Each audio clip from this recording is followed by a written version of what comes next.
what inspired you to pursue a career in the UN and in food security? Sure.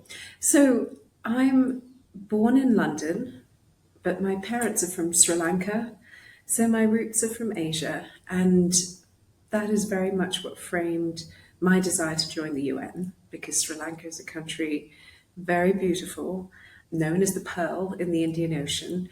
And unfortunately, it's been riddled with conflict for many, many years for various reasons. And so that has really influenced why I wanted to join the UN. I was primarily interested in conflict, and as I got to gain my experience in different countries where I worked, I started to see how food and food security impacted people's lives and how, with or without it, you can either make conflict worse or conflict better. Yeah, that's so true. Food itself is one of the most basic things, right? And without it, it can just descend into chaos. So, you've been on the front line for so many crises in your career, like the 2000 Afghanistan crisis, the Pakistan earthquake and floods, and the Cyclone Nargis response in Myanmar, and the Somalia crisis. So, what has been your most memorable experience and why? So, Bernice, there are so many things because they're so different, but I'm going to name a couple if you let me. But the one that stands out in my mind the most is Afghanistan. So, Afghanistan was my first real experience. I moved to Pakistan when I was 23 to work for the UN Special Representative for the Secretary General on Afghanistan. The office was based out of the country next door. We were in Islamabad. And I worked for the political office. So the start of my career was really around supporting the special representative's office and all of his officers. I was very junior in their negotiations with the Taliban. So after 9/11, things got pretty difficult in the country, and you'll remember how that really changed the course of history for everybody. And all the attention of the world suddenly shifted towards Afghanistan.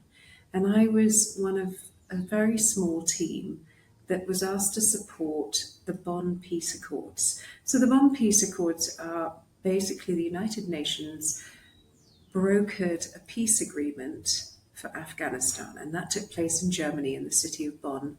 It was about 10 days, 2 weeks. All of the different tribal organizations, leaders in Afghanistan that make up the governance structure were brought to Germany. And the United Nations basically fostered a conversation that set up a new governance structure for Afghanistan with the member states and those Western countries who were supporting it. And I was lucky enough to be part of that team and to be in Bonn for that week. And I saw how amazing it is when you come to an agreement. I saw all the differences between tribes and interests. I saw the power of the United Nations in multilateralism and really trying to bring peace without there having to be war.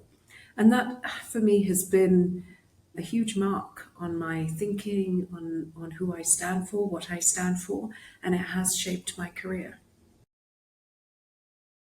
Yeah, I think that's really interesting that you say that because a lot of the time on the media, when I see news about different countries and the agreements, it's often portrayed quite negatively. So it's really nice to see that there's actually a lot of agreement and positive coming out of this.